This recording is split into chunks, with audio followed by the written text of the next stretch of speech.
It's showtime.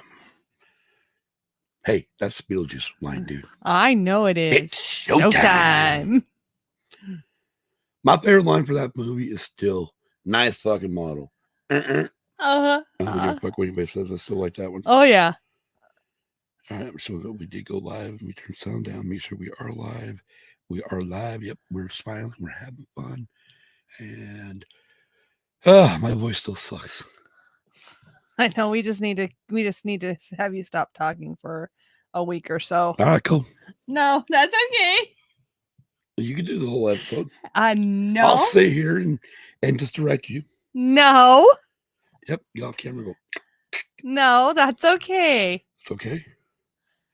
I'm gonna keep that there in case we get breaking news while we're doing the show. God help it. Oh, I hope my audio's coming through. Yeah, I can see green lights. Oh, good. I'm glad you can see green lights. Right.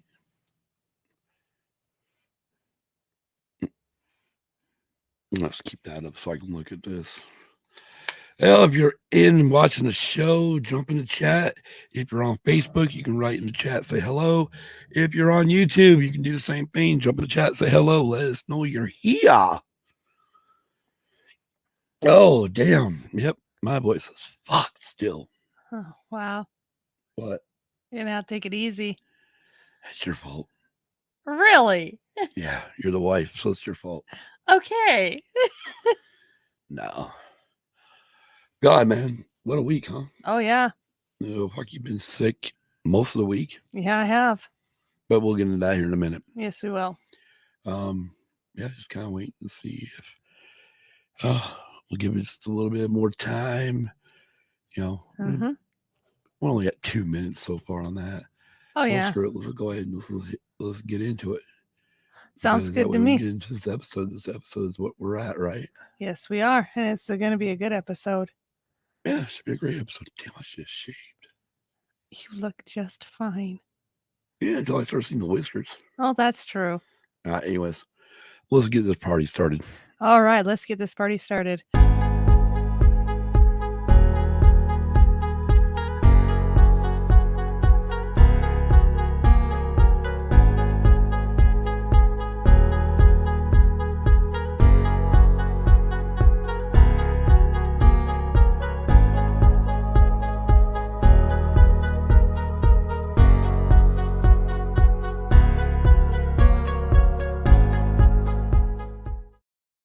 We're live. And we're live. Welcome to Used and Abused. I am Scott. And I am Kim.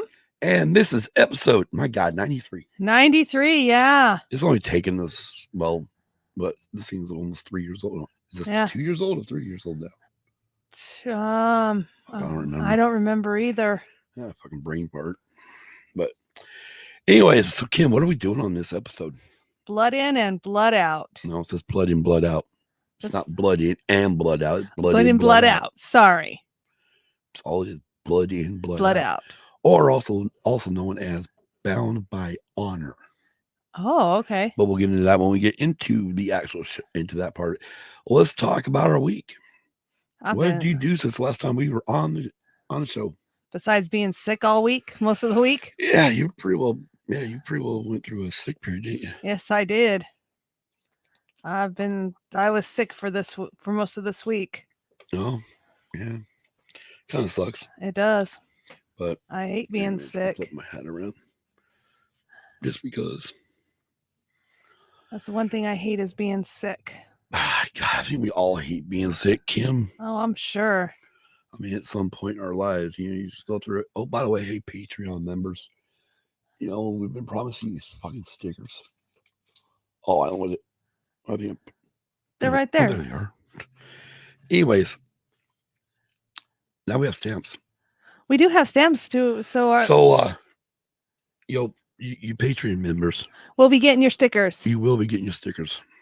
Sorry. Didn't realize we thought we had stamps, but we realized we didn't. And so we will get that taken care of this coming week. So we haven't forgotten you, by the way. And as you can tell, we have not opened them either. No, we haven't. No. And that was because we wanted to give them to our Patreons. Yep. Want to give them to Patreons first. Yep. And then we'll go from there. Yes. But yeah. So yes, your week has been kind of Yeah, it has. blah. Uh-huh. You've been kind of blah. I have. Blah week. I have. Very blah. A very blah week. My week has been pretty good. Oh, good. Besides I'm agreeing with you. just the fact that I still can't get my fucking voice back. That's taking longer than usual, though. Yeah, it's just fucking. Who knows? Maybe I fucked my vocal cords up now. Maybe this could be my new voice. It could be. We'll have to wait and see. Yeah. We'll have to wait and see. We'll have to wait and see what happens. Yeah. If it is, it is. I'll just have to learn how to talk louder. That's true. You will. To get my voice across a goddamn microphone. Exactly. So I can push it to make it louder. Uh-huh. Yes, I just need to do. Maybe I just need to push it like crazy. If you want. That's up to you. Fuck it up completely. No. And all of a sudden be where I can't talk. No, that wouldn't be good. That would not be good. No, because the podcast become you. And yeah. I mean, I guess I could type what I want to say in the note and hit chat. Yeah, but that I wouldn't. Yeah. God, that would be so hard because I'd have to fucking type. I'd be constantly on bullshit. Yeah. I just mouth it. Uh-huh. And these motherfuckers can just read lips. Yeah. If you can read them. Yeah. Anyways, Kim. So yes, yeah, I've had a pretty good, decent week. We've done everything we can. Try to get you better. Okay. And blah blah blah blah blah. Yeah, Colby. How you doing, boy? Wow, the sun's actually checking in for once. Yeah, I noticed. So, anyways, what did we get? We got something today. We did. And I'm fucking thrilled about it. Yes. And it's about darn time you got it. Well, let's talk. No, it's not part. What the fuck are you talking about? You've been wanting to get this forever. Right. And I just barely ordered it. Yeah. So there's a difference between wanting to get it forever. And we've been discussing this forever for you to order, and you never did. I'm as good as I can be. Ain't we all, son? Ain't we all just doing as good as best we can be? So, anyways, this record came out in 1977, I believe it is. It's 1977. Yep. And those of you that watched the, oh God, what was it? The Escape Pod, when they did their top 5 superheroes, they also include their Patreon members and whatnot in it. And one of mine was, I mentioned Spider-Man from the Electric Company years in the 70s. And I've got this record back in the 70s, but of course, being a little fucking snot-nosed kid, you fucking drag the fucking needle across it. You don't take care of shit. No, as a kid. I mean, good God, if that was the case, I'd have 90% of my Star Wars fucking toys still. That's true. Instead, I think a few of them met some in the 80s. Probably. In the time period of my childhood, or even a rifle blast. Yeah. I'm sure I used some of them as target practice. Well, I'm sure. Don't remember, but I'm sure I did. This is the way it was. Yeah. So, anyways, I want to get this record back, so we need to find a copy of it on eBay, and I have to pull it back a little bit. Jesus Christ. Anyways, there it is. Electric Company Spidey Super Stories. There's the back of it. Kind of ironic here is the fact that look at the cast, and you got, out of all of them, the only one name I recognize is Morgan Freeman, who does the narration. Yeah. Which is funny because when I hear it now, I recognize Morgan Freeman's voice. Oh, yeah. Yep. Pretty much brand new, perfect vinyl. Yeah. Looks beautiful, nice and clean, not scratched up. The cover's not friggin' been painted on with ink pen and markers and shit. Anyways, what else we got going? Oh, hell, F1 started. Yes, F1 has started. We did they had practice 1 and practice 2 today. Yes, they did. well, early this morning for us here. Yes. NASCAR is at Bristol On dirt. on dirt. It looks interesting. Very interesting to say the least. I know they mentioned something about doing heat races. Yes. But I know somewhere I read they're going to do 225 lap freaking main event. And I mean, you want to destroy a dirt track? There you go. Yeah, That's the best way to exactly. do it. Exactly. You know, especially with, I don't know how many cars they're going to put in the main event. Are they going to let all 40 cars in? Yeah. Or is it going to be well, heck, it better be at least, 225. Yeah, I can't imagine the top 25 doing I can't doing either. 225 laps. I mean, really, it should just kept it, 50, 60 laps, call it good. Exactly. They don't need to be a normal NASCAR race. Yeah, NASCAR race for as if they're racing on asphalt. Right. Well, if that's the case, we'd run 500 fucking laps. I know, but I'm just saying. Which is way too fucking long. Yes, it is. I was listening to, speaking of my week, listening to DBC, Door Bumper Clear, which has spotters TJ Majors, Brett Griffin, and Freddie Kraft, who spots for Bubba Wallace in the Cup, and TJ spots for Joey Logano. And Brett used to spot for Clint Boyer, but he's kind of doing his own thing now. He's going to spot a few times during the year. Anyways, Freddie was talking about it, said there only should be, what is it? He said Daytona 500 to stay 500 miles. There's only the Coke 600. Yes. And there was one other one that should stay 500. And then everything else should be shortened. Yeah, should. I agree with you. Like even the Vegas race. Yeah. Phoenix. Yeah.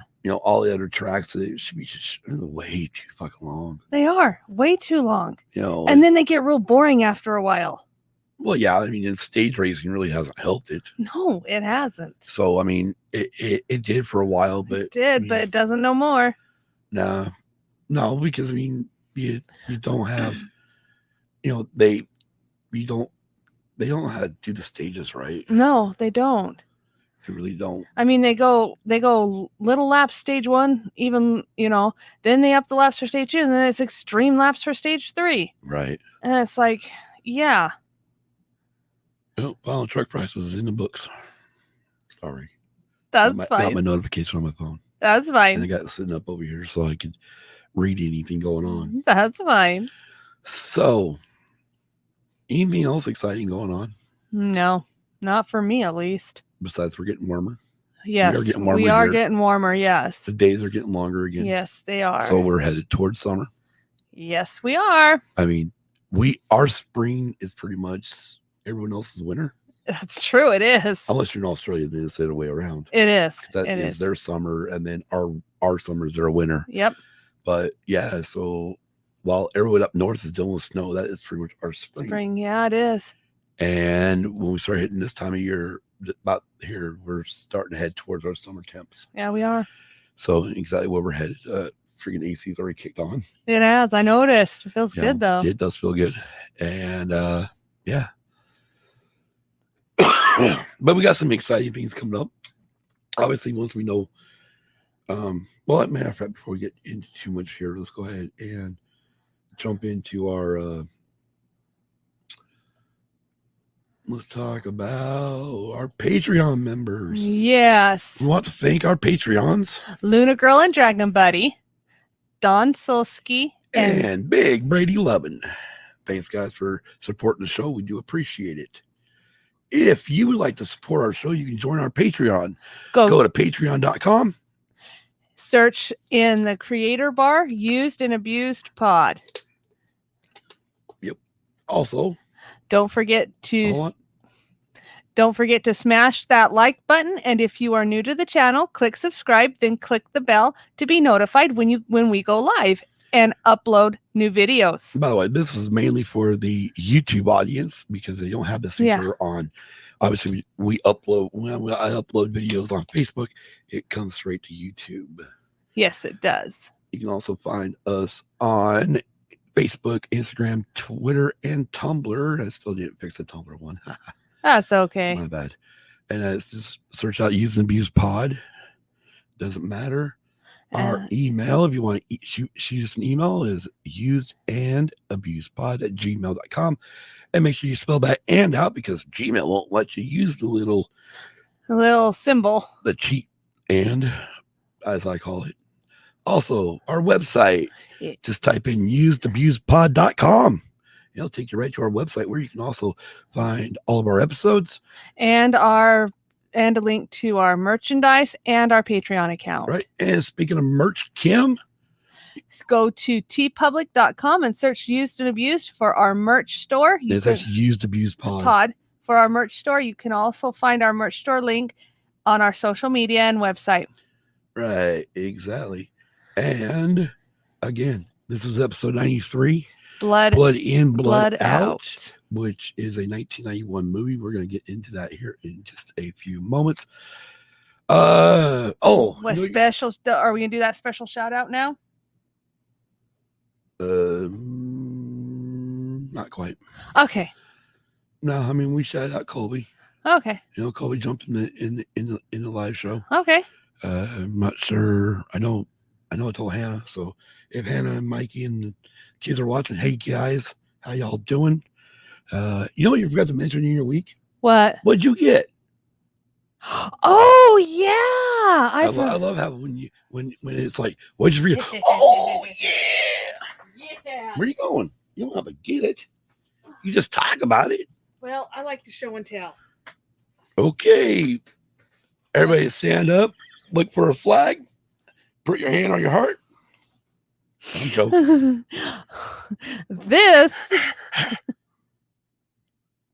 This is actually something that we had discussed between the two of us, not realizing, or at least on my part, not remembering that he had told me that he was going to get me these.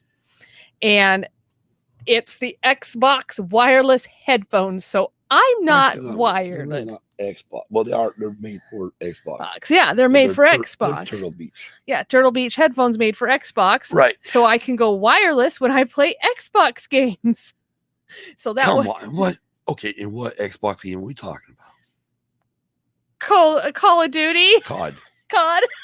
So I can go wireless on COD because I notice when I am wired to my controller, I have to be careful because my hands like to move. Which earlier this week you played your first plunder round. I did. What'd you think of that? I liked it. That's on the new Warzone game. Yes, but I liked it. And then we're still waiting to find out on my schedule. On her schedule. Once we know, I will post about it, because obviously if her schedule comes through this coming week, we will be going live on Tuesday. But right, as you can see here, our next episode, number 94, will be about the Trick or Treat movie from 1983. Again, time and date to be announced. To be determined. To be determined. So pay attention to all of our social medias. Again, Facebook, Instagram, and Twitter will be your friend to let you know if we are changing to go live on Tuesday instead of Friday. Right. But anyways, you got anything else to add for the week? No. You got nothing else that went on in your week? No. Not a thing. I'm trying to think, is there like any video game news No, not that I know. Besides you getting a headset. Yeah. But yeah, nothing special in video games. No, not that I can remember. Nothing I'm really looking forward to right now. No. Like I said, F1 season's just started up. Oh, again. Yes. So we got that in with practice 1 and 2 at Bahrain. Yep. And but practice 3 is in the middle of the night. Yeah. 3:00 in the morning here. And then the qualifying is like a couple hours after that. It is. And then the race is on Sunday. Yes, it is. Which I think if I remember right, I think the race is on at 4:30 here. 4:30 in the morning? I think. Okay. Either 4:30 or 6. Okay. It's early fucking morning, all I know. I know it is. Because when they're over there, when they're across the pond, it's early for us. Right. But when they come back across the pond over here. Well, I mean, when they're either in Canada or Austin for Yeah. U.S. race or Mexico City for a Mexico race or even or Brazil. Yeah, It's everything pretty much lines up over here pretty good. yeah, but with them across the pond, like in Bahrain, like they are this time, it's early morning for us.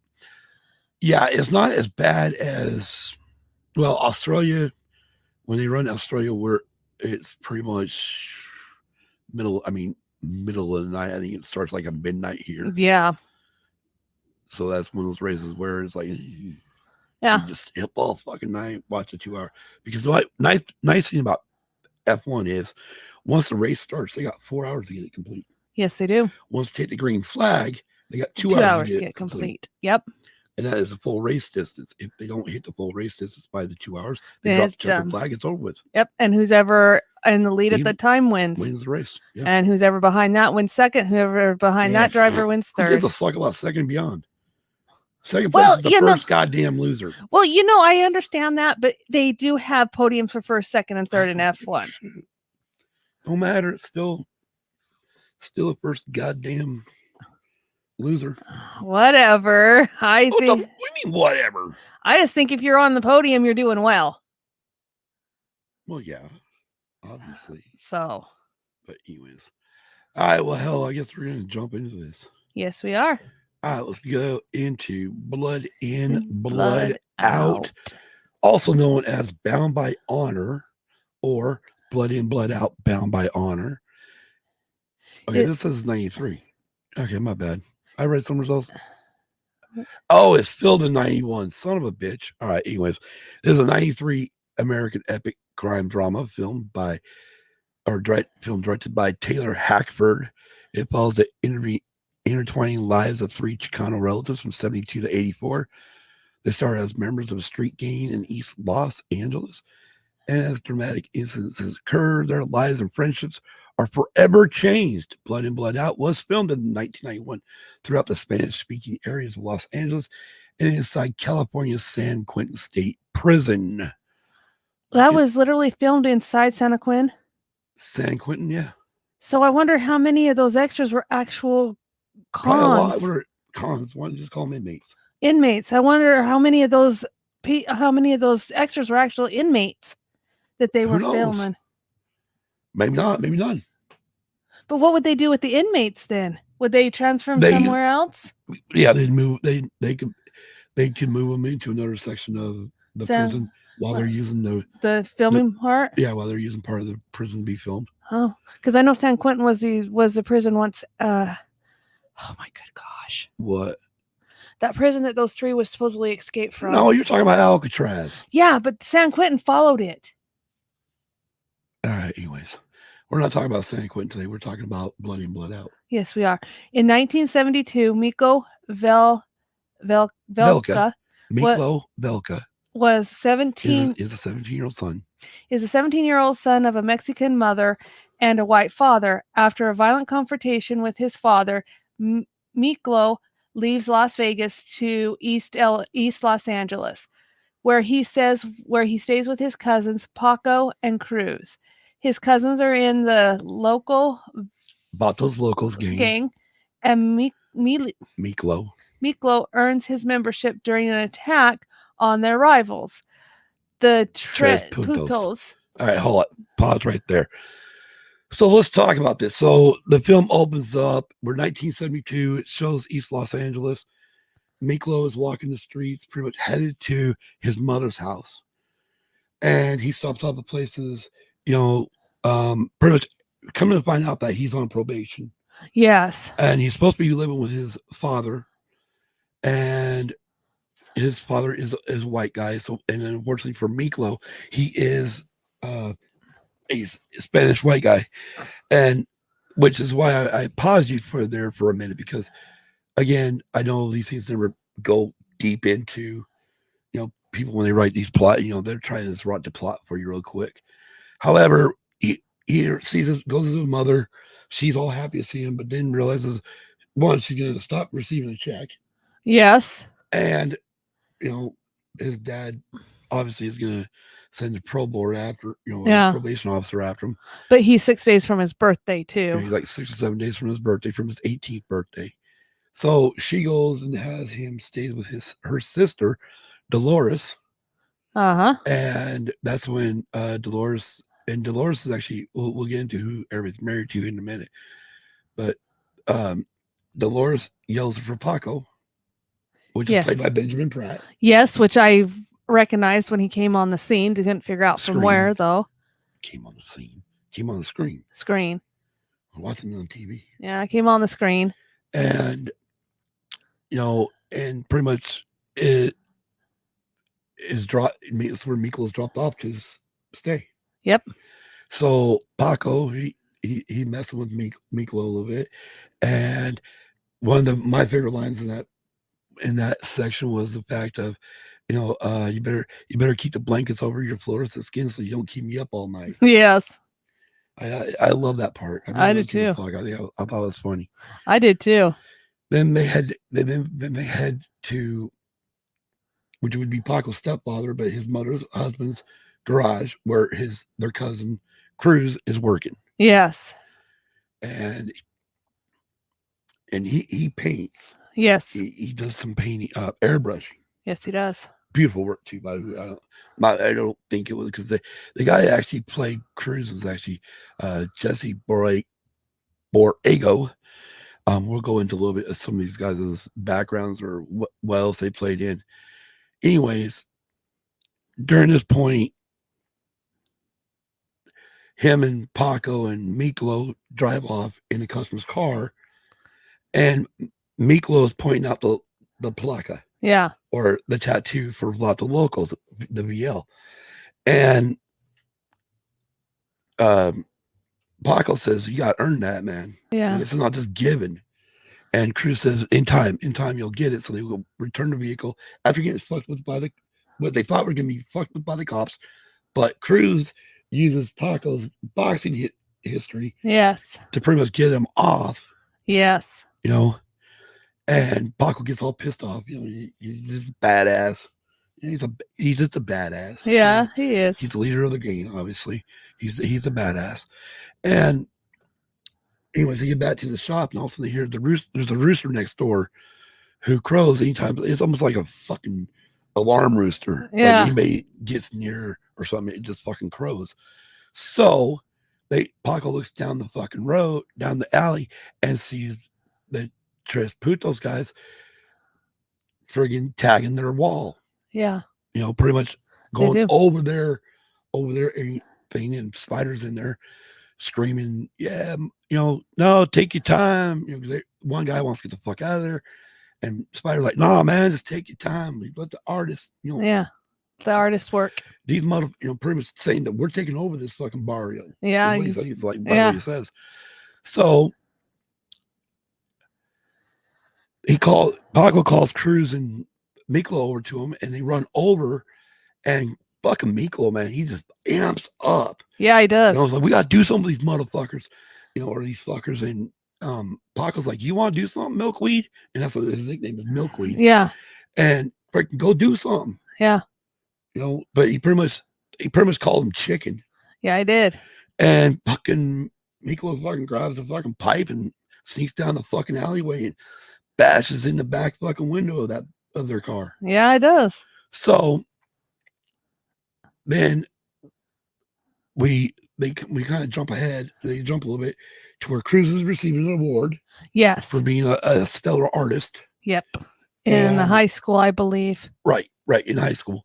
And because of father, well, it was a city thing. Yeah. Father, because at the party later that night, his dad says, "Oh, we usually go to City Hall to pay tickets or bail people out of jail.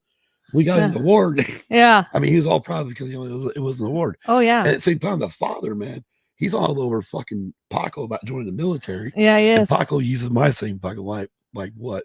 Become a jarhead like you? Yeah. So they're at this party and for Cruz and whatnot, and that night Cruz gives Mikko his placa. Yeah. For what he did to Spider's car. So he earned it. And everybody, and then fucking poured salt on it and then dumped the whiskey over it. Yeah. Like, fuck. Yeah, that shit's gonna burn. Yeah, it is. But hey, that was just the way they do the way they did things. So they go out and they have a, their big old get together, family get together, friends, and Cruz sees a girl he really likes. Yes. He asked one of his buddies to borrow his brother's was GTO. Yes, his brother's GTO. And he, him and her obviously go off to have a little extra conversation in the back seat. That's right. Well, unfortunately, at that point, Spider and his boys all show up. Yes, they do. Drag his ass out of the car, beating the fuck out of him, Uh-huh. and eventually drop him on a fucking fire hydrant, right? Dead center in the middle of his back. Yeah. Fucked him up. Yeah, it did. So after they attack Cruz, obviously permanently damaging his back, at the hospital, about the locals were all there, and they want a counterattack. But Pac was like, no, we can't do it right now. Uh-huh. They're expecting us to come now. So they're going to hit him in broad fucking daylight the next day. Yeah, which was Sunday. Right, which was a Sunday. Yeah. And then at that point, Paco's mom and Mikko's aunt, Dolores, she comes out, gets all pissed off. Who are you guys fighting? You're fighting yourselves. Yeah. Because you're, Chicano versus Chicano. Yeah. But they're like, no, we gotta stand up for, we gotta retaliate. Yeah, we do. We do. So, and Mikko comes out and she tries to, and what's it like, Miho, no? Yeah. And he's like, he pretty much just tells her sorry and fucking runs off with the rest of them. Yeah. So the next morning, Spider and crew are up in the Vato Locals area, and you start seeing them slowly creeping in as these guys are enjoying their new landscape. Yes, they are. I mean, we're talking about building houses and everything up here. Yeah. Oh, yeah. Anyway, so Mikko fucking comes hauling ass up in this fucking car. Fucking starts smacking this fucking railing or this metal railing. Fucking Cruz calling Spider out. Uh-huh. Fucking up Cruz. Well, when he does this, the rest of the gang attack. Yeah, they do. Spider's crew. Yeah, they do. And fucking Paco, man, Spider's like, oh, cut that Paco. Because they also, that was the other thing too, they cut yeah, they cut off Cruz's placa. Yeah, they did. Which, I mean, I'm sorry, but some shit you don't do. No, you don't. But it was to send a message. Yeah. But so they're getting into this big old. You think it's going to be a huge old fight, but Spider ends up running off. Yes, he does. And Paco chases him, and as he's running off, obviously he's running into more and more about the locals who all have guns now. Oh yeah. I mean, we're shotguns and rifles, and and then Mikko Klein gets up there, and Paco's done with this motherfucker. He fucking pulls out this pistol, and Mikko stops Paco from killing Spider. Yes. So he puts Spider down, or no, before he put Spider down, before this though, he put Spider on the ground and fucking carved in his fucking chest a VL. Yeah. Damn. Oh yeah.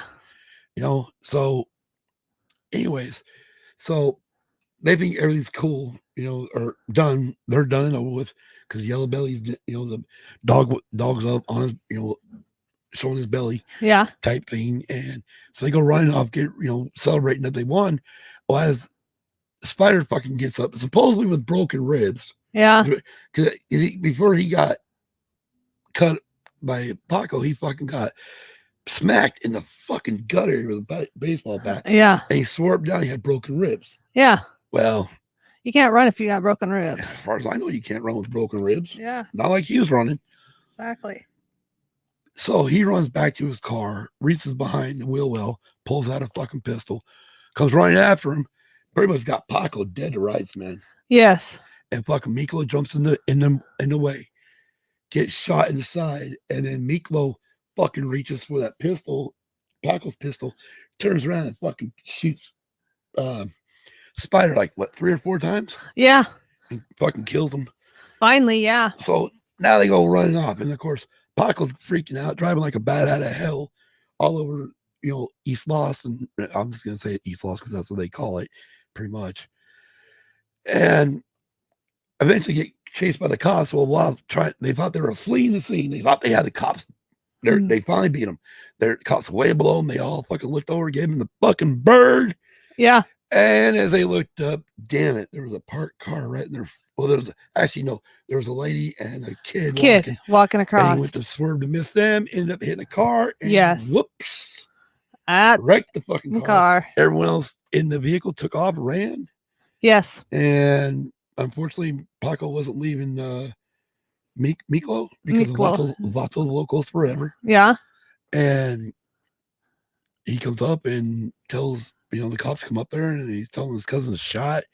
He fucking put cuffs on Paco, and then they fucking rolled Mikko over and fucking cuff his dumbass. Yeah, they do. I don't mean dumb. Yeah, you know what I mean. Yeah.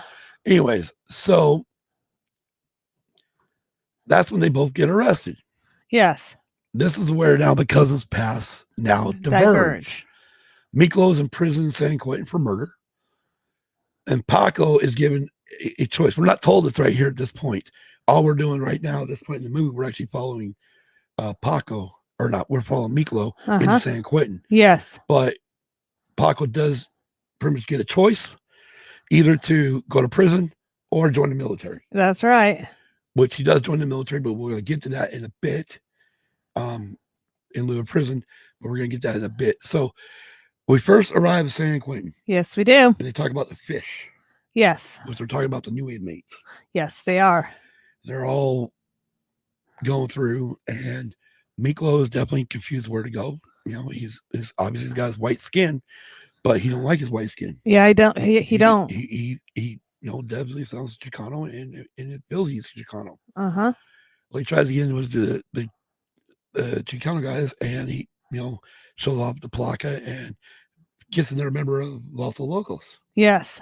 An older member of the gang that, or like, pretty much been in prison. Yeah. Who eventually decides he wants to rape him. Yeah. Because everything costs money in prison, anyways, including your ass. Yes. Or, they figure he can just pull him under his wing. Now, my favorite line by Popeye, that's the guy that tries to rape Mikko, is when they come up on that one trans, right? Hey, Cinderella. What is it? Find yourself. Yes. It's almost midnight or some shit. Yeah. Yeah. It is some shit like that. But yeah. So as we're going through with Mikko here, he pretty much gets saved by the Luanda Council, but they don't really go much into it besides telling him you don't belong in, Yeah. He's pretty much being told you don't belong anywhere. Yeah, exactly. So the next day, when they go to the meal, he is in line, and one of the guys from the Aryan Nation, the white guys, sees him down in the line, and it's pork chop day. Yes. And yeah, well, unfortunately, he is not happy that Mikko who's white, is in amongst all the brown skinned people. Yes. So he calls him forward. Yes, he does. And he doesn't move. Mikko doesn't move. No, he don't. But he gets yelled at by the rest of the rest of the Chicanos, and he goes to the front of the line. And just before this, we saw this guy Al give out a fucking piece of shit pork chop. Yeah. To the one of the African American guys. Yet when he fucking gets to Mikko and gives him a chop, that motherfucker's about that huge. Fucking thick. Yeah, it is. Like, good God. So but yes, the game systems in Quentin are ran, by the Aryan Nation, the BGA or Black Guerrilla Army, and also Luanda, which is the Chicanos, and then of course in that one, all gangs that were street gangs are together. Yes. You're not separated by your gang affiliation. No. At that point. No, you're not. At least in this in this deal in this movie. So Cruz, who's finally gets released from the hospital. He's been in the hospital this whole fucking time. Yes, he has. Finally gets released from the hospital. Obviously he fucking got to walk with a cane. Yeah.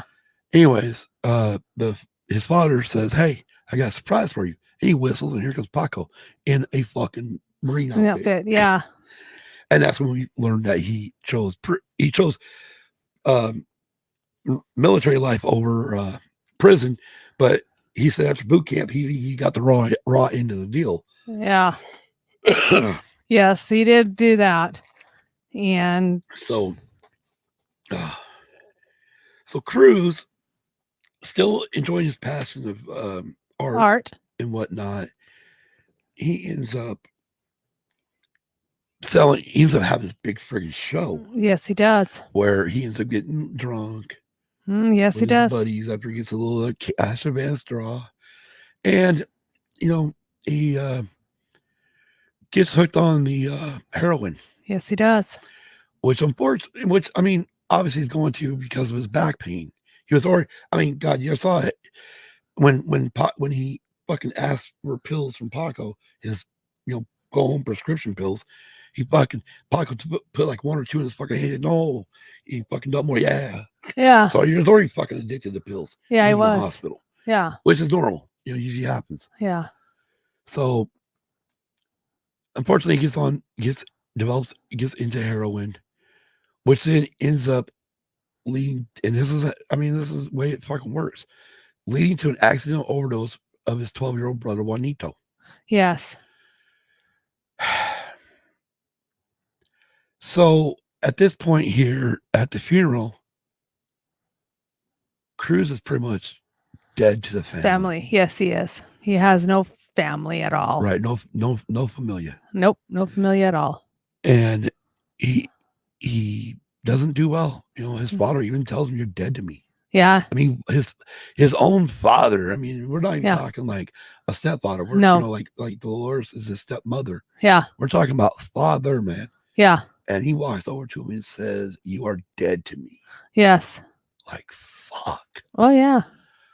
So Mikko finds that San Quentin is run by, obviously, like I said, it was talking about the 3 racially defined prison gangs. The Black Guerrilla Army, or BGA, is led by Bonafide, and Aryan Vanguard is led by Red Rider, and La Onda is led by Montana Segura. Popeye, a high-ranking member of La Onda. Okay, so we're kind of going back and forth because I didn't know where they come in their little plot here. Tries to rape Mikko at knife point, but is stopped by Montana, who finds Popeye's intentions dishonorable. Mikko learns the only way into La Onda is by killing an enemy inmate. Which at this point, with him being white, he can go in and go into places that they can't. Right. So Mikko goes in and talks to Montana, and Montana says, "What do you want?" Pretty much he goes, "Well, I want in."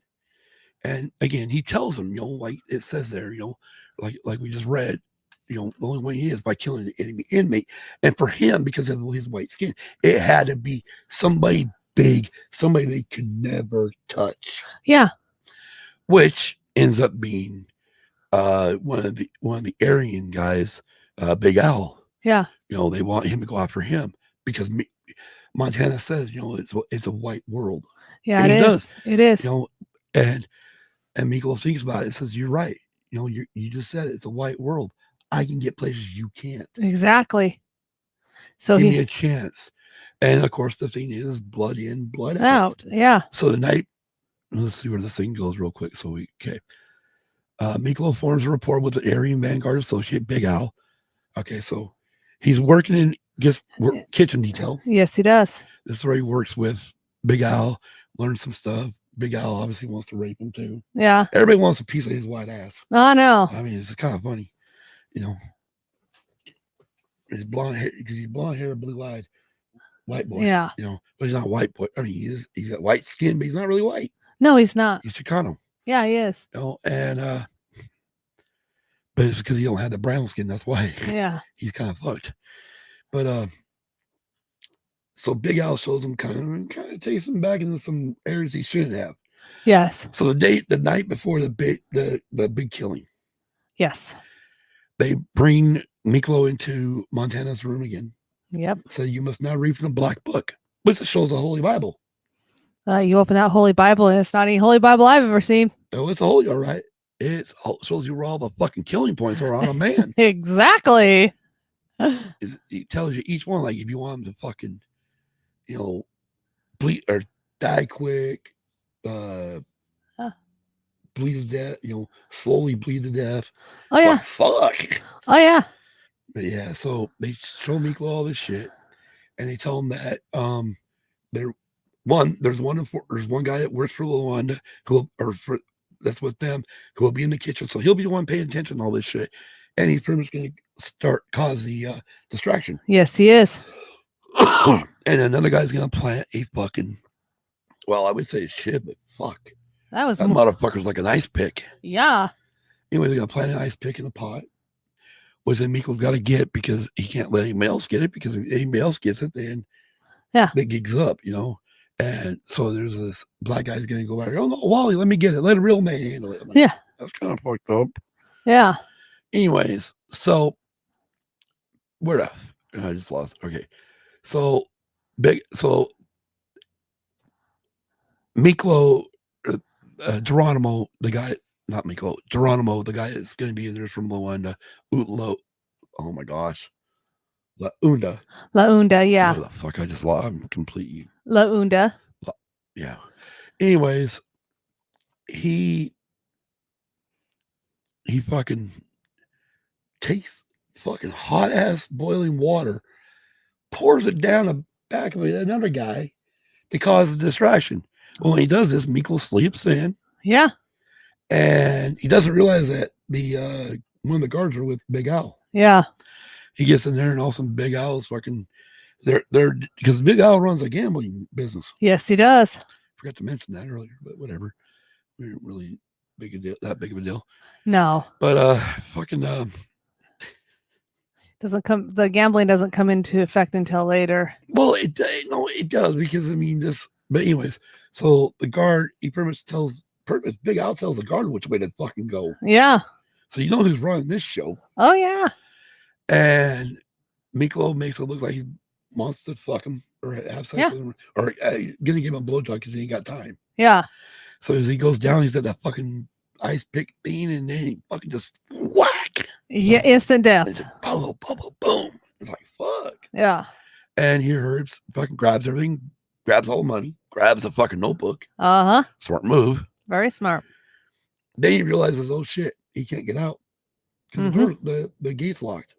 Yeah. So he climbs up, and he actually uses the book to fucking block the gate. Yeah. So he can get the hell out. But the problem is, when he does this, because of what happened, it's too much shit going on out there. He can't carry all of his clothing with him. No, he can't. Including the money and the fucking. Yeah. So he hides it to get later. Yeah.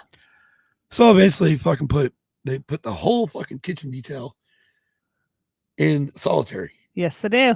Because no one's admitting to killing Big Al. No. So, and the guard fucking comes to Mikko and says, "Where's the fuck that book?"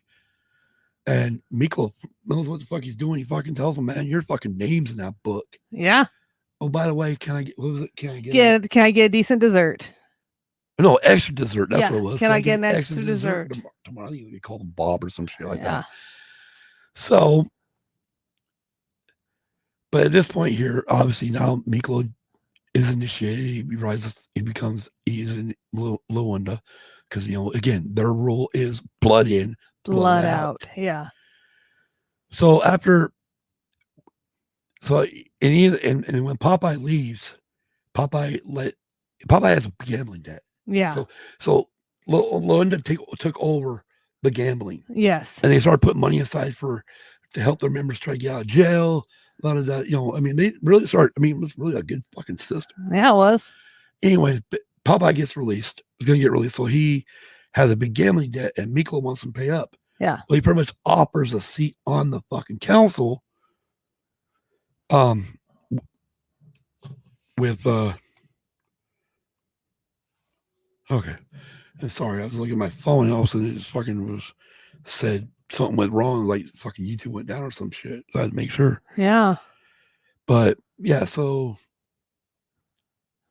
oh fuck, where was I? You were talking about Popeye and his gambling debt. Yeah, Popeye's gambling debt. So to get off the gambling debt, they fucking pretty much agreed to let Mikko be on the council, Lewin Council.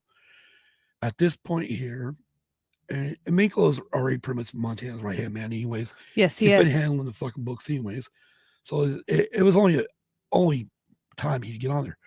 Well, after serving about 9 years, Mikko, well, actually, it was before this. Mikko goes for parole once and gets shot down. Yes, he does. And he's pissed. Oh, yeah. And Montana's like, dude, no, you have a chance. Yeah. You know, so he went and got his GED, started doing all this shit to make himself look better. So after serving 9 years, Mikko is granted parole. Yes, he is. On the outside, disgusted by his menial job, this is pretty much where he's working at a tire shop, and eventually gets accused of fucking stealing from the company. Yeah. When actually what it was is the fucking boss used Mikko's money to bet on a fucking game that he lost on. You're right. But Mikko told him to put the money on the Lakers. Yeah, and he didn't. And he put it on the fucking Golden State. Yeah. $1,200. You know, Mikko told him. Uh-huh. You know? Yeah, $1,200. So Mikko does the fucking math because his check all of a sudden becomes short. And he's like, I'm going to take out $150 for the next 7 weeks for your theft. Yeah. And he tried, I try to be such a good guy. I give you cons a break. I give you a job. And the first opportunity you see to steal from me, you do. Yeah. And it's like, man, but Mikko fucking did it in his head and said, don't bullshit. Oh, you use my money. And then what does he do at the end of it? As he's walking out, it's like, oh, if I can, I'll give you more overtime. Yeah, right. Like, fuck you. Yeah. That part would be like, fuck. I mean, yeah. But it's like the guy said, nice story. I'll give my side, you'll give yours. Who you think they'll bully? Exactly. Which is the bullshit part, you know? Yeah. So anyways, on the outside, disgusted by his menial job, as I just mentioned, theft and blackmail at the hands of his boss, Mikko joins in an armed robbery. Now, he goes home and he's living with Popeye pretty much. Yeah. And Popeye, fucking, what a disgrace. But he, actually, we missed something there. Yeah, we did. We missed a lot because we get caught up with Paco. Yes, we do. Who is now a undercover cop for the LAPD. Yes, he is. And he goes to buy dope meth. Yeah. PCP. Yeah. Off of fucking this old lady and fucking a daughter, I guess. Yeah. And fucking anyways, they end up finding out he's got a wire. His partner comes in, and then the old lady's signaling to Popeyes her, and so they go chasing him down the street. Uh-huh. And of course, Paco, he got splashed, she threw PCP at him, so they were trying to clean him off. So he's got no fucking clothes on, but his fucking underwear. Yeah. Underwear and socks. Oh yeah. He goes chasing him with a fucking gun. Yeah. To pull him over. It's fucking hilarious. Anyways, and then Mikko actually reaches out to Paco because Mikko is still visiting Cruz here and there. And he's telling Paco, man, hey, Cruz needs his familia. Yeah. And Paco's like, nah, man, he threw that away. Yeah. You know, blah, blah, blah, blah. And Mikko's like, man, that's fucked up. You know it is. Yeah. And he's right. You know. Anyways, you know, and by this time, Mikko had been out for 2 weeks. And he's like, well, why didn't you call me? It's like, it's pretty hard to call a cop. Yeah. Oh yeah. I mean, if it is your fucking kin. Exactly. If you're a con, it'd be pretty hard to call a cop. Yeah, it would be. So, anyways, so Cruz and Mikko go back to his place because he's got to stay here, obviously, for so much time for the parole board. Anyways, there's a big old fucking thing going down. Guys with guns there. Fast forward a little bit, friggin' Mikko pretty much calls Popeye a little bitch. Yeah, he does. And he's got balls enough to fucking go after this dude, this big hot head honcho. Because Cruz's like, man, you don't know who to fuck with, you don't. Pretty much telling him to stay on the straight and narrow. Uh-huh. But Mikko just realizing, man, the straight and narrow ain't the life. It ain't gonna work for him. No. So he gets involved in this fucking heist. Well, everything's worked out pretty good for this heist. Yeah. They've got the idea, they got the vehicle, they got all this shit, they got the guns. The problem is because the fact that Miklo cut Popeye out of the fucking deal, Uh-huh. Popeye turned snitch. Yeah, I did. He turned into a little sneaky bitch. Yeah, I did. Except he made it sound like it was just going to be a fucking Heroin heist. a drug run. Yeah. Or drug. He first called the cops, narc-line, and told a big deal, dope deal's going down. Yeah. When instead it was a fucking Paco and his partner, which happens to be played by Thomas Wilson, and those of you Back to the Future fans will know him as Biff. Yes. Biff. Man, my voice is fucked. Yeah, I know him as Biff. Anyway, so they show up to this grocery area where this fucking heist is going to happen, and it goes very poorly. Yes, it does. And as things happen, Mikko is intercepted by Paco. Yes, he is. Who tries to appeal to Mikko to surrender his weapon. Yes. So he can help him out of the situation. Mikko instead starts to flee and tells Paco, "You owe me about the locals." Yeah, exactly. And Paco then yells, "Stop, police," and takes one aim at his back. Yeah. Then points down. Yeah. And shoots him in the fucking leg. Yeah. So instead of killing him, he just shot him in the leg. Yes. Unfortunately, his leg had to be amputated, and Mikko is sent back to prison. Well, Paco goes visits him. Yeah. And just before he does, he goes actually to visit Cruz. Yes, he does. Who is now really painting weird shit. Yes, he is. And he keeps adding Juanita to all his paintings. Yeah. Anyways, him and Chewie's there, one of their buddies, one of their game buddies, game brothers. Uh-huh. He's there, and Paco pretty much just fucking, he almost tries to beat the fuck out of him because he pretty much accused Paco of something to do with Miklo. Remember that? Yeah.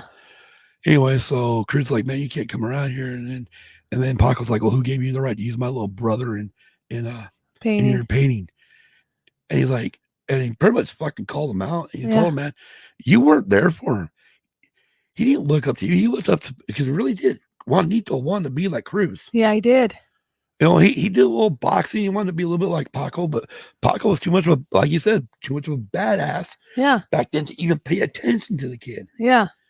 So it doesn't matter, Anyway, so Cruz ends up cutting him out, hands it to him, and then pretty much tells fucking Paco, if you're gonna come here, you're gonna bust me. But and then he fucking just puts his fucking arms up, like his hands up like this, and says, "Arrest me." Yeah, exactly. Do your job. Yeah. So then Paco goes back to the station and or LAPD, and then is informed that Khan is now at a surgery. Yeah. So he goes to visit Miklo. Yes, he does. Who is seeing fucking red. Yes, he is. Pretty much after their little back and forth, Paco, "Hey, you put me in no position." Miklo's like, "Vato locals forever." That's a different time. Paco says, Oh, yeah. Fucking Miklo's like, "You're dead to me." Yeah. So Miklo goes back to prison. Yes, he does. And he goes back up. They try to put him on the first floor. Yes. Now he's got an amputated leg, but he wanted back up. He gets put in the cell with Magic. Yes, he does. Who actually was part of Spider's gang. Yeah. But in prison, it's a different story. Yes, it is. Anyway, so Miklo learns that cocaine is now rampant, driven by competing supplies from the BGA and under council member Carlos. The Aryan Vanguard want to partner with Carlos as his supplier, offering to help Carlos take BGA out of the cocaine business. Montana, fiercely against Unda being in the drug trade, warns that the Aryan Vanguard want to start a war between the black and the Chicano inmates, which I agree. Yes, I agree there too. The council votes in agreement with Montana, so Carlos and a few others leave Luanda to work with the Aryan Vanguard. Okay. Yeah, and at this time they're all going, "Don't let him leave. He's an asset to us. Don't let him leave." So then he leaves, and they're not exactly happy with Montana at this time. I can't remember what Montana's response was to it. Well, well, just for Carlos left. I mean, for Carlos said something like, "What was it? Cocaine is Cocaine is America's coffee. new cup of coffee." Yeah, America's new cup of coffee. Right. So yeah. And we forgot something. What? At this time, Mikko is working in the legal office. Right. You're right. He started working with the law offices. Yes. And where he meets another inmate. Yes, he does. Who was busted for running dope. Yes. And once that meeting's over, he later finds out that he was actually the contact for, I believe, Carlos. Because he said the same thing Carlos did. Right. Yeah, he did. Right.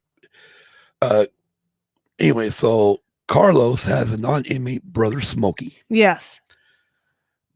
Who then bombs the BJ's drug supply hangout in the city called Cheap Times. Yeah. Carlos also kills Pockets, who is running the BJ's operation in San Quentin. Yes. As Montana warned the Aryan Vanguard then, lest the BJA murder Carlos. Yeah. I don't think it really showed the BJA killing Carlos. No, it didn't. But it probably was. But they did say that Carlos was just a little fish on their big hook, and once they were through with him, they were going to kill him anyway. Right. So with hostilities high between the blacks and the Chicanos, Montana and Bonafide meet in the prison yard. Montana convinces Bonafide to agree to a truce if Montana reaches out to under leaders in other prisons to end the violence. The warden grants Montana special permission to visit the prison, and Mikko is left in charge. Right? Right. At this point, Montana is granted that special request. He also granted another special request to have his daughter visit him at one of the prisons. Before she arrives, Montana is stabbed to death by a member of the BGA, believing the Aryan Vanguard sent forced orders to the hitman. Paco arranges a peace conference between Luanda and BGA. Now, the reason why Paco got back into this is because he tracked down Smokey, who was supposed to give him some credit or supposed to help him out, and pretty much named the whole Luanda council. And then, unfortunately, what happened was Smokey got it. Yeah, he did. He got killed in a church. Yeah, he did. And then they found out that the state was sending in their people to take over this fucking thing because it's Paco thought it was an East Los Angeles problem, but it's actually a fucking prison problem. Yes, and then that's when, so they. But then Paco points like, is this where you're going? Yes. Okay. Well, after the investigator for the prison takes the picture that Paco had. Right. Paco has a picture of Popeye's last day there, where they took a picture of the whole council. Yeah. And so as they're arguing over who was going to take this case over, then Paco says, I'm Spanish, you're white. I can, and uses the same line that Mikko used. I can get in places you can't. He says that, but then he also says, I've also got my cousin's also on the Luanda Council. Yeah, Luanda Council, yes. So it's like, oh, well, fuck. Hey, let me give you back that picture, motherfucker. Yeah, exactly. You're more important than we thought. Yeah. Anyway, so Paco, again, he with them and the everybody, they grant this get this conference between Luanda and the BGA, Mikko and Bonafide. Yes. But Mikko, well, he uses the talks to build an alliance with BGA. He's talking to Bonafide, and they decide to wait for 6 months. They're going to call a truce. Yes. And then they're going to come back on the Mexican holiday, Day of the Dead. Yep.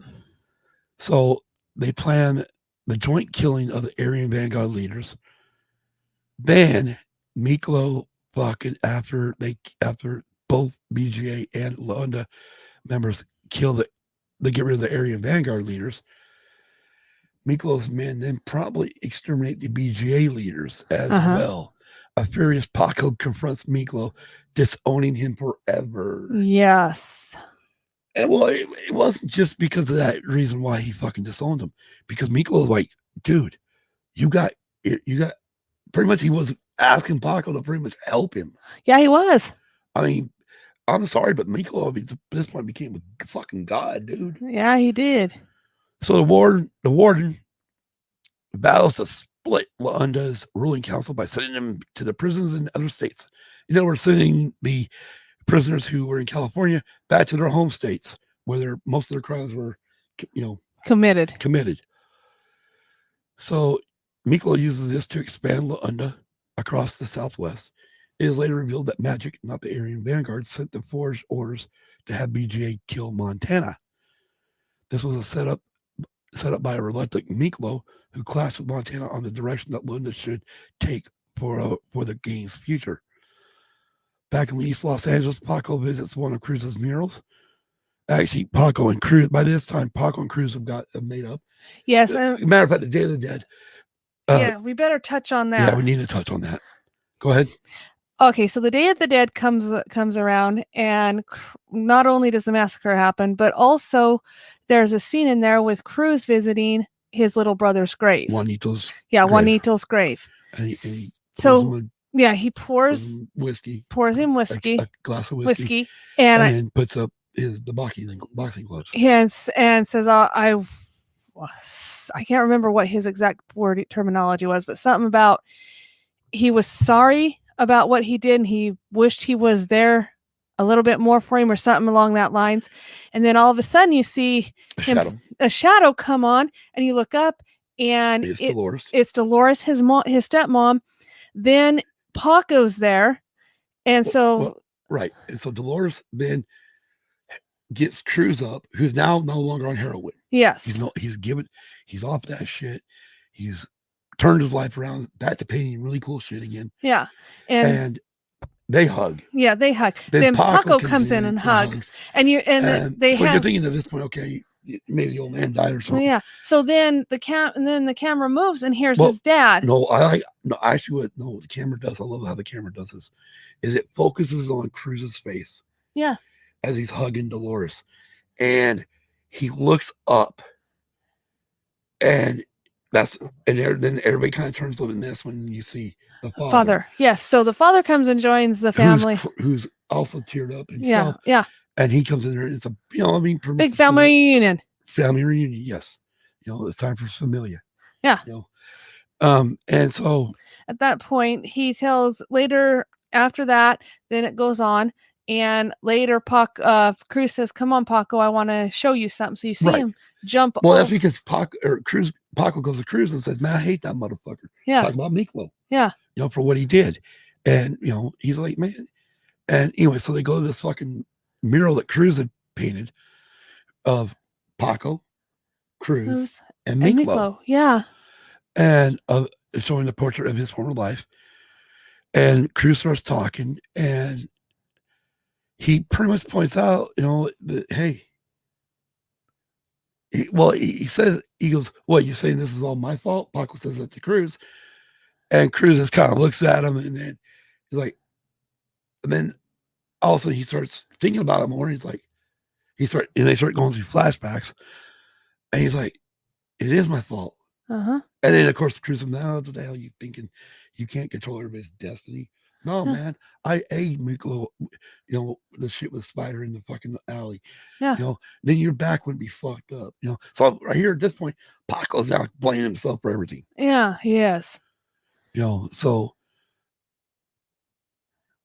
but now let's look at this fucking part right here in the reply on Wikipedia, which again, you can take Wikipedia with a grain of salt. Or a grain of sand, whatever you want to do. So again, showing in the pep talk with Cruz, Paco realizes that by ordering Miklo to go after Spider, Paco is responsible for what Miklo has become. He ultimately forgives Miklo. I don't remember that. I don't either. I don't remember him forgiving Miklo. No. I remember Cruz saying how Miklo's got it worse than they do. Yeah, because Miklo. I don't recall anybody ever saying it was forgiven. Yeah. Now, so pretty much that's where, and then it pans out from the LA River. And those of you know the LA River is just that that river that runs through Los Angeles when it rains. Yes, it is. Anyways, let's get into a little bit of the. I know we're running long, and I really do apologize for all the coughing.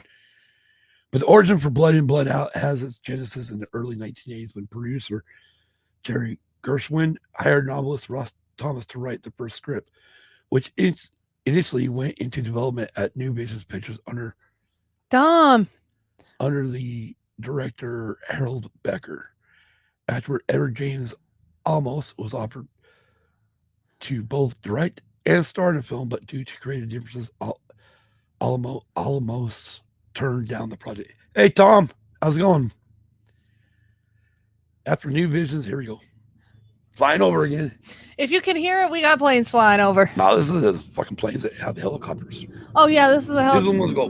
They come in like this and they flick up. Yeah, they can go into a plane or a helicopter. No, they go, yeah. Yeah, plane or helicopter. Anyways. After New Visions picture folded, producer Taylor Hackford would take over directing duties. Screenwriter Floyd Mutrux was then brought on to do a script rewrite, as did writer Jeremy Lacone and Jimmy Santiago Baca, whom Hackford credits with contributing most of the final story. I don't know. The three prison games in the film are fictional creations of screenwriter Jimmy Santiago Baca and director Taylor Hackford. However, they were loosely based on actual prison games, with the Aryan Vanguard, Black Guerrilla Army, and Luanda representing the Aryan Brotherhood, Black Guerrilla Family, and the Mexican Mafia, respectively. Actor Theodore Wilson died shortly after filming his scene in the film. Theodore Wilson. Who do you play in the movie? Theodore Wilson. I know it's not Thomas Wilson. Wallace. He was the old man that killed Montana. Yeah. Oh, wow, died right after. Wow, that's crazy. Yeah, he did. Artist Andon Hernandez was hired to create the paintings. The character of Cruz was supposed to have painted. Fucking those paintings are badass. Oh, in the Candelara. Yeah. Huh? Oh, okay. Yeah. The mural in the reservoir scene in the film's climax has unfortunately been painted over.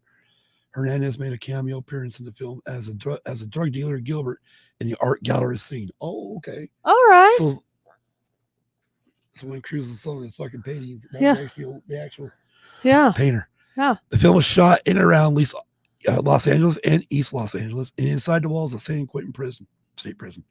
The main character, Mikko, is sent to San Quentin, where much of the film's plot takes place. Several of the banned inmates appear in the film as extras. There you go. That's my question. In addition, several of the prison staff members also appear as others, and some facilitated the production of the film by serving as technical advisors.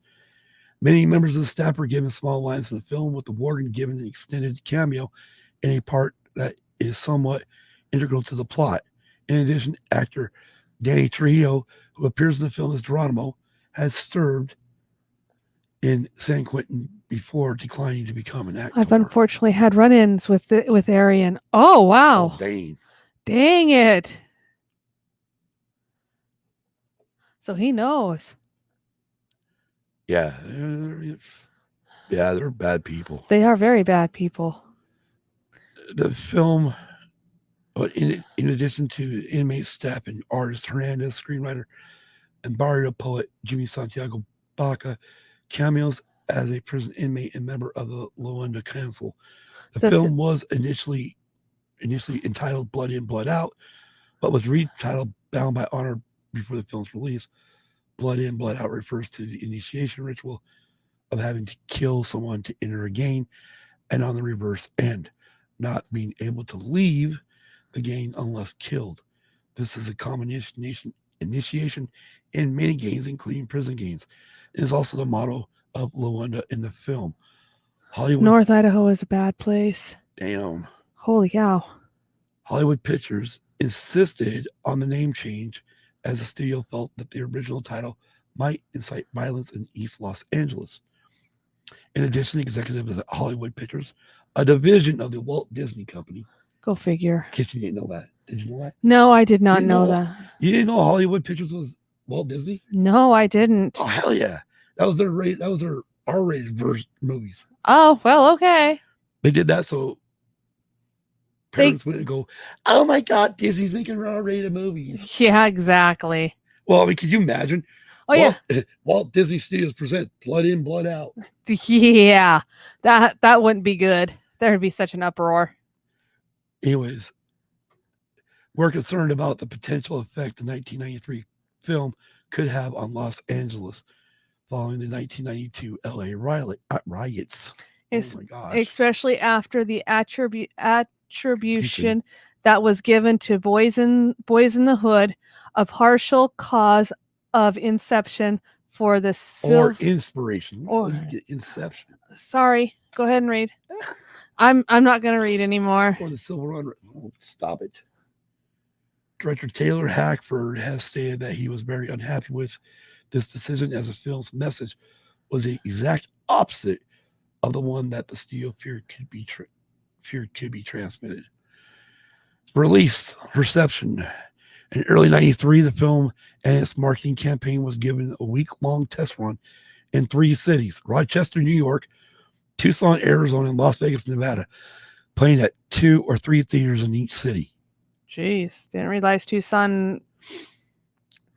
At the box office, the picture was released nationally on 30 screens on April 30th, 1993, but delayed in the Los Angeles markets until May 21st, 1993, when the Rodney King civil rights trial verdict was to be handed down.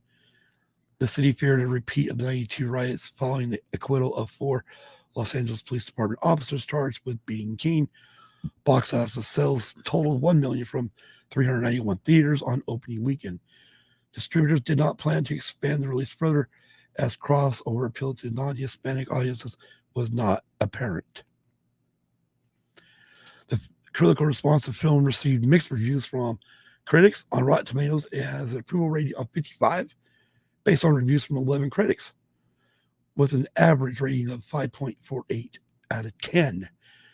On Metacritic, it is a weighted average score of 47 out of 100, based on reviews of 12 critics, each citing mixed or average reviews. Kenneth Turon of LA Times was critical of the film, called it approximately, I quote, approximately 3 hours of violent, cartoonish, posturing set in the realistic. Why did you try with that word? Set in the realistically evoked Malibu of East Los Angeles, with Meme Etchler, also of the LA Times, praised the film, calling it, and I quote, a riveting odyssey rich with myth and unforgettable imagery.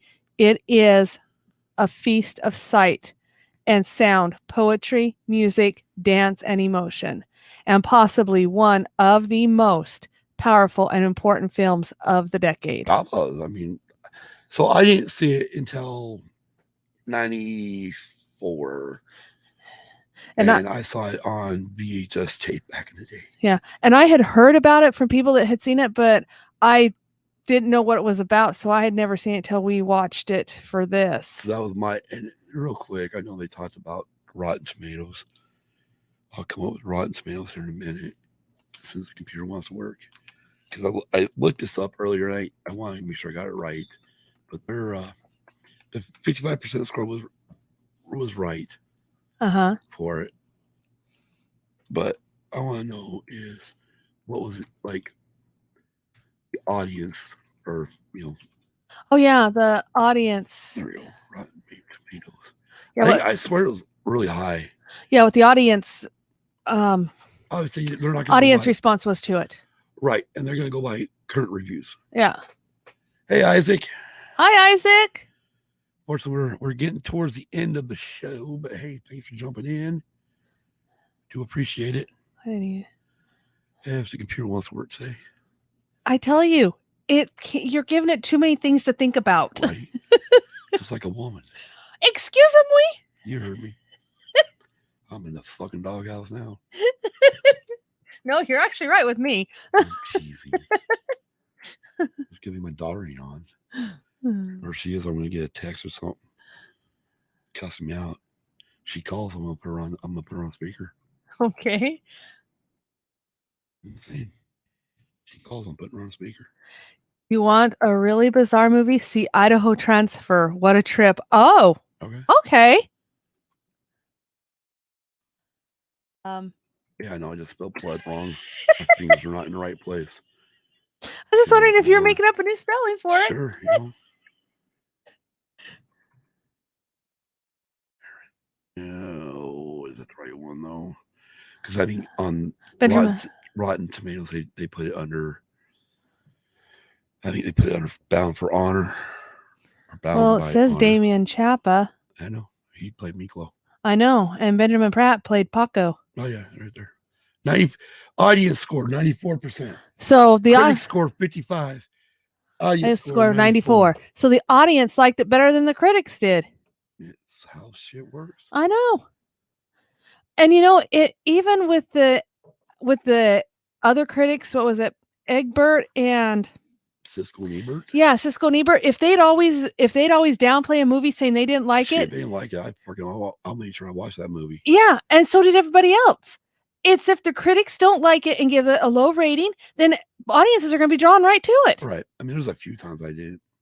There was where I didn't care or I didn't, go through it. But anyways, I recommend watching Blood In, Blood Out. We're definitely gonna go check out. We got Idaho Transfer. Idaho Transfer. So we'll have to watch. Yeah, we'll have to find it and watch it. Exactly. I wish my fucking voice would just come back. It will. It will. Anyways, let's go through some of the stuff we went through in the beginning of the show. Okay. Join our Patreon. Go to patreon.com. Search in the creator bar Used and Abused Pod. Also, we want to give a big shout out to all of our brother and sister pods out there. Mainly our brother pods. Yes. I don't think there is any sister pods yet. And that's from a Gen X point of view. Of course. I mean, I don't know why we're calling them the mothership anymore. Really, they're not the mothership. The mothership's all things Star Wars. Yeah. And so really, from a Gen X point of view, it is a child of all things Star Wars. That's right. It is. Another child of all things Star Wars is ATSW The Escape Pod. Now, from a Gen X point of view, goes live usually Monday nights. Yep. The Escape Pod goes Wednesday nights. And with my schedule change, once the schedule changes in effect, we'll be going live Tuesday nights. Right. So just watch our Monday, Tuesday, Wednesday. Yeah, podcast. So watch the social media. And then, of course, there's always Big Swede. Big Swede. His shit going on. And he has 5 million channels. Mm-hmm. There's also Keith Layman's Terms on Facebook. On Facebook. Check him out. And is that everybody? I don't know. Anyway, everybody will be in the description of this episode. And if you're on the audio version, that's what I should have done too. Hey, by the way, audio guys, you are all looking you're probably about 4 episodes behind where we're at right now. Yes, you are. I will start getting the audio out starting tomorrow. It won't change the dates when she moves to Tuesdays. We'll still release the audio on Fridays. Yes. So as far as the audio goes, the audio only will be always on Fridays. Yep. But and if you haven't already, don't forget to smash that like button. And if you are new to the channel, click subscribe. Click the bell to be notified when we go live and upload any new videos. That's for all the people on YouTube. It's got nothing to do with Facebook. And if you want to eat, and you can find Used and Abused Pod on Facebook, Instagram, Twitter, and Tumblr. Email. And if you want to email us at usedandabusedpod@gmail.com, and please spell out the and. And then our website, usedabusedpod.com. Also on that website, there is a link to our merchandise at tpublic.com. Also, a link to our Patreon account, Yes. and you can Plus, you go can find all of our Mer- videos and all of our current cur- episodes, audio on episodes. yep on our website The as only well. thing I don't like with the website right now, I'll have to talk to the guy that runs the dang thing, is it don't produce live. It don't show you, like, it don't, in the video section, don't bring up live videos. So it waits until it gets published to YouTube before they send it through. And here's the website that if you want to go straight to our merchandise store, it's tpublic.com and search for Used and Abused Pod. No, Used Abused Pod. Used Abused Pod for our merch. You're so used to doing used and abused. Yeah. For our merch store, you can also find, like I said, a link to our social media, Patreon, website. So. And next episode is going to be episode 94. 40. Episode 94, which will be Trick or Treat. The 1983 flick. Starring Mark Price with special guest appearances by Gene Simmons and Kiss, Ozzy and Osbourne. You gotta do it right. You're gonna say Ozzy. I am so sorry. Really, I should have done it properly too, because really, at this point in Gene Simmons' career, he was no longer a demon, but he is a demon in Kiss. He is a demon in Kiss, yes. And then, like you said, Ozzy Osbourne is the Prince of Darkness. Exactly. And that one's to be decided when that episode to be determined. So keep an eye on the time and date. On the time to be determined on the time and date. So keep watchful eye on our social media. Twitter. So pretty much, if you got Twitter, watch Twitter, Facebook, or Instagram, and it will be announced on there what day and what time. Exactly. Because right now right now it's all depending on when my schedule changes at work. True. So once that schedule change goes into effect, then we'll know exactly when we'll be doing this. I've seen Trick or Treat. Yeah, I seen part of it, and yeah, it's. Yeah, well, the reason why you saw part of it is because I was testing it on Blu-ray to see how good it came out. Well, I was glad that you tested on Blu-ray because I was wondering if I could be able to handle it if we ever did it. Because it's not as scary. It's not that scary of a movie. No, it's not. Because you know how I am with horror flicks. Dude, I've already told you I could freaking easily give you a heads up when half the shit's gonna happen, because I know there are telltale signs in the 80s horror flicks. I know, music being one of them. Right, the music changes. Anytime someone's about ready to freaking die, the music changes. Yes, it does. All right. Well, since we didn't do it early, we're gonna do it right now. We want to sit there and say a happy 24th anniversary to two of our Patreon members, and that's Chris and Kelly. Happy anniversary, guys. I know that's probably why you're not here tonight. We miss you, but enjoy your anniversary. Have fun, and we'll see you next time we do a live show. Either Tuesday or Friday, one of the two. We'll let you know. We'll keep you updated. Exactly. Want to thank my son Colby for jumping in earlier. He's now in the Horseshoe Bend area. Yep. Thank you to Tom Jensen for jumping in, and also Isaac for jumping in. Do appreciate you guys jumping in tonight, and everyone else out there. Enjoy your Friday. Enjoy your weekend. Enjoy your work week next week, and as always, be kind to everyone. Peace. I gotta get this right. Peace. Night, everybody. Night.